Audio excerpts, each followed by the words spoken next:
110 पेक्षा जास्त एन्काउंटरमध्ये सहभागी असलेले पोलीस अधिकारी दया नायक यांना महाराष्ट्र शासनाने बढती दिलेली आहे। त्यांच्या पोलीस खात्यातील सेवेला केवळ 2 दिवस उरलेले होते। 31 जुलैला ते सेवेतून निवृत्त होणार आहेत आणि त्यापूर्वीच त्यांना पोलीस सहाय्यक पोलीस आयुक्त म्हणजेच एसीपी या पदावरती 2 दिवसांसाठी बढती देण्यात आलेली आहे। 31 जुलैला ते निवृत्त होतील, पण या निमित्ताने दया नाईक हे कोण आहेत, त्यांची हिस्ट्री नेमकी काय आहे, 110 एन्काउंटर केसेसमध्ये त्यांचं नाव येतं। मुंबईमध्ये अंडरवर्ल्डची दहशत असेल किंवा गँगवॉर असेल, या सगळ्या प्रकरणांमध्ये दया नायक यांचं नावसुद्धा आघाडीवर आहे।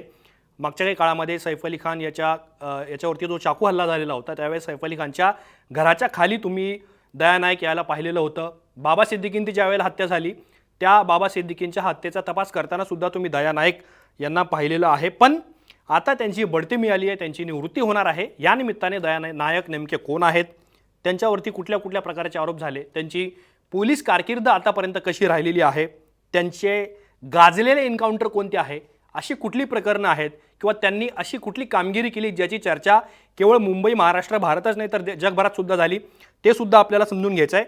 आणि त्यांच्या नावावरती दया नायक या केवळ 2 अक्षरांवरती कोणकोणते चित्रपट बॉलिवूडमध्ये आले, हेच आपल्याला या व्हिडिओच्या माध्यमातून समजून घ्यायचं आहे।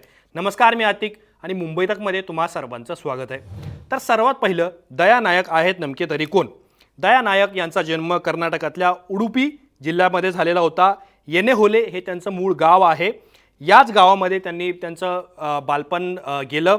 त्यांचं सगळं कोकणी भाषेचा प्रभाव हा त्यांच्या कुटुंबियांवरती होता आणि त्यांनी 7वी पर्यंतचं शिक्षण हे उडुपी जिल्ह्यातच म्हणजे कन्नड भाषेमध्ये सुद्धा घेतलेलं आहे।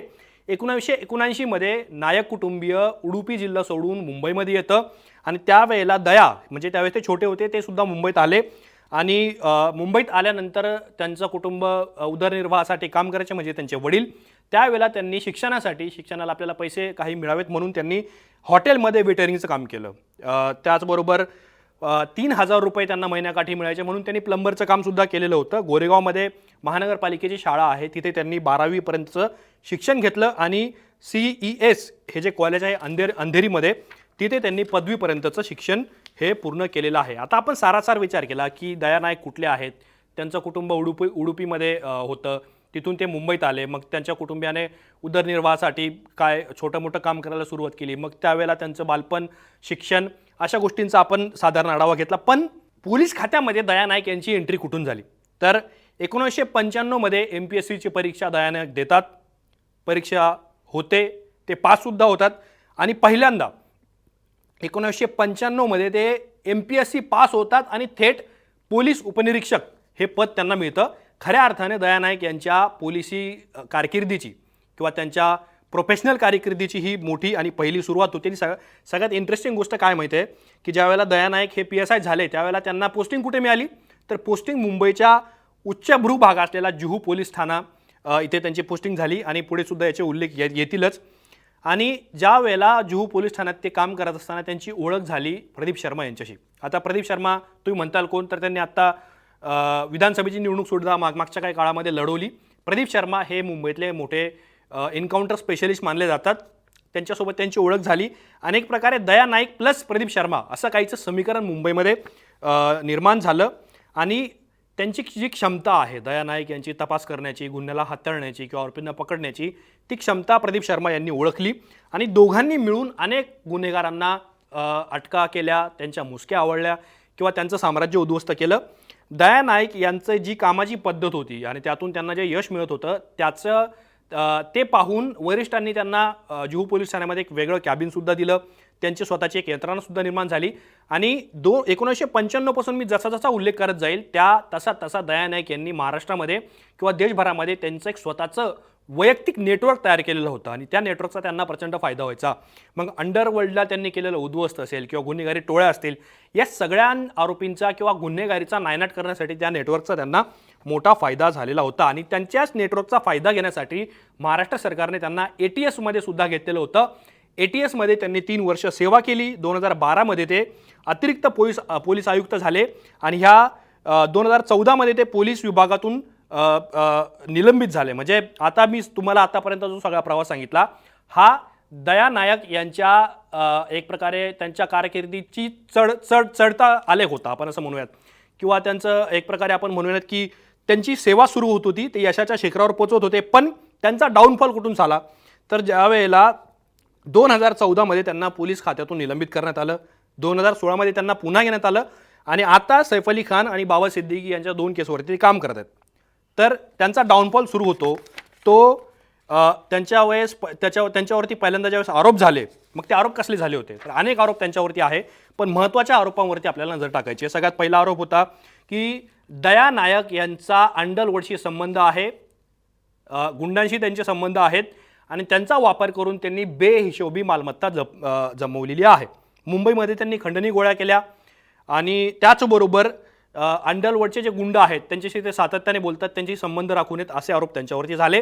आणि केवळ आरोप झालेले नाही आहेत, तर पोलीस खात्याने याच्यावरती एक स्वतंत्र चौकशी समिती बसवली, ज्या समितीने काही महिने तपास केल्यानंतर दया नायक यांना क्लीन चिट दिली आणि त्यानंतर सुद्धा दया नायक यांच्यावरती आरोपांची राळ थांबली नाही. त्यांनी अनेकदा सांगितलं की माझ्या विरोधात पोलीस खात्यातील काही अधिकारी हे कट रचवत आहेत किंवा अशा प्रकारचं त्यांचं एक स्पष्टीकरण होतं, ते त्यांचं वर्जन होतं. पण दुसरा महत्त्वाचा आरोप होता की दया नायक यांनी स्वतःच्या काही बोगस कंपन्या बनवल्या आणि त्या कंपन्यांमधून कर्ज घेण्यासाठी लोकांना भाग पाडलं किंवा त्यांच्यावरती एक प्रकारचा दबाव टाकण्याचा प्रयत्न केला. पण या 2 आरोपांचा जरी मी उल्लेख केलेला असला, तर सगळ्यात जास्त आपण ज्याला म्हणू की सगळ्यात जास्त जो आरोप गाजला तो आरोप होता दया नायक यांनी मूळ गावी त्यांची एक शाळा सुरू केलेली होती 2006. आता ही शाळा हायटेक शाळा होती, मोठा पैसा दया नायक यांनी त्या शाळेमध्ये खर्च केलेला होता. शाळा कुठं होती, तर व्हिडिओच्या सुरुवातीला मी उडुपी जिल्ह्याचं नाव घेतलं, तिथे गाव आहे येणे होले, जे दया नायक यांचं मूळ गाव आहे. तिथे त्यांनी त्यांची जी आई होती राधा यांच्या नावाने एक शाळा सुरू केली.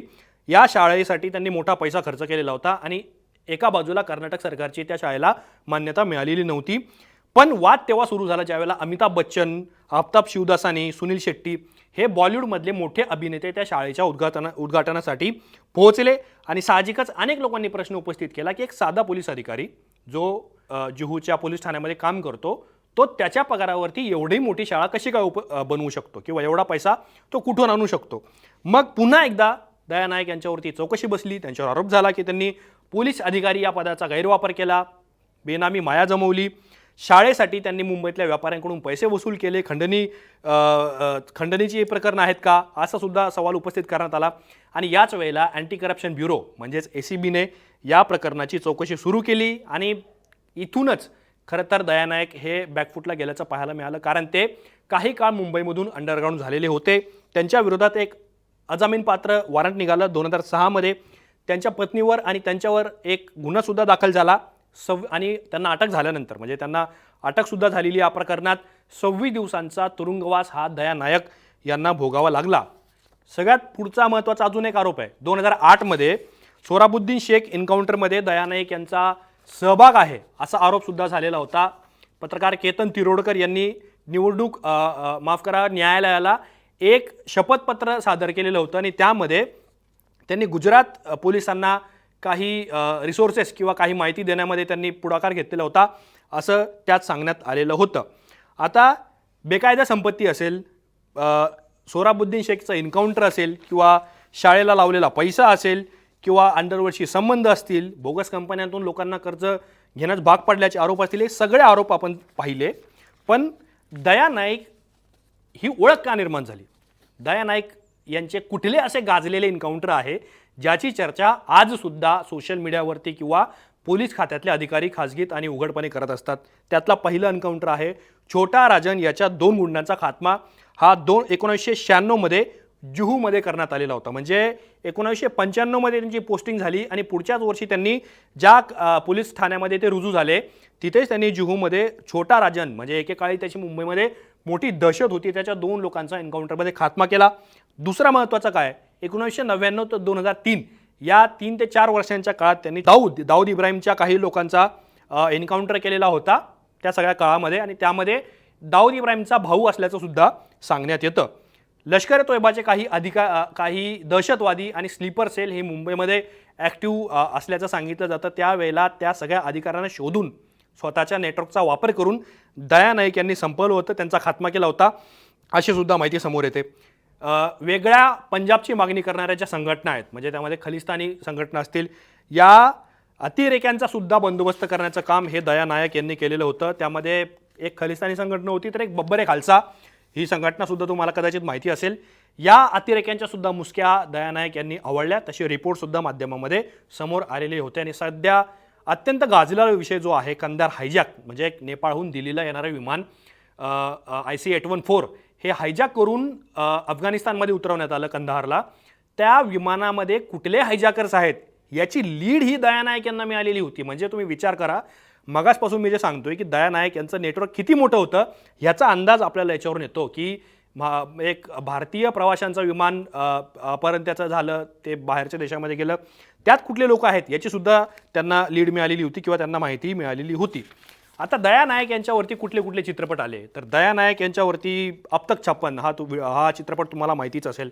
नाना पाटेकर यांनी त्याच्यामध्ये भूमिका बजावलेली आहे। 2004 मध्ये हा सिनेमा आलेला होता। दुसरा कागार आहे 2019 मध्ये आलेला आहे। इन्काउंटर दया नायक नावाचा सिनेमा आहे 2005 मध्ये आलाय। रिस्क नावाचा सिनेमा आहे 2007 मध्ये आलाय। 2010 मध्ये गोलीबार नावाचा सिनेमा आहे। 2012 मध्ये अत्यंत चांगला सिनेमा आलेला होता, त्याचं नाव होतं डिपार्टमेंट।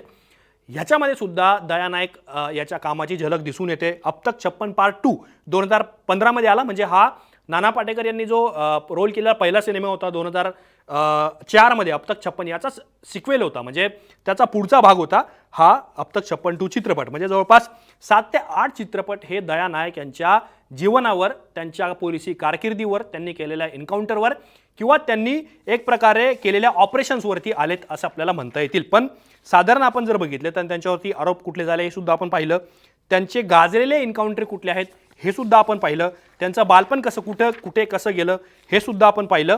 पण दया नायक यांना जरी बढती मिळालेली असली तरी सुद्धा त्यांच्या ACP पदाचा कार्यकाळ किती आहे माहिती तुम्हाला? तो फक्त 2 दिवस आहे। 31 जुलैला ते पोलीस खात्यातून रिटायर होतील ACP या पदावरनं। आणि अनेकदा असा उल्लेख केला जातो की प्रदीप शर्मा, विजय साळसकर, दया नायक किंवा अजून एक भोसले नावाचे अधिकारी आहेत, आंग्रे नावाचे अधिकारी आहेत, या अधिकाऱ्यांपैकी दया नायक हे एकमेव अधिकारी असतील जे पोलीस खात्यातून ACP या पदावरून निवृत्त होतील। त्यामुळं आगामी काळामध्ये दया नायक हे त्यांची सेवा संपल्यानंतर राजकारणात जातील की वेगळी इनिंग खेळतील हे सुद्धा आपल्याला पाहणं महत्त्वाचं ठरणार आहे। पण आता राज्यातल्या एका पोलीस खात्यातल्या मोठ्या पदावर गेल्यानंतर त्यांचा इतिहास जाणणं अत्यंत महत्त्वाचं होतं। तुम्हाला या सगळ्या प्रकरणाबद्दल काय वाटतं? तुमची नेमकी मतं काय आहेत दया नायकांबद्दल, त्यांच्या कामगिरीबद्दल आणि त्यांच्या इतिहासाबद्दल तुम्हाला काय वाटतं हे आम्हाला कमेंट बॉक्समध्ये जरूर कळवा। असेच माहितीपूर्ण व्हिडिओ पाहण्यासाठी मुंबई तकच्या YouTube चॅनलला सबस्क्राईब करायला विसरू नका।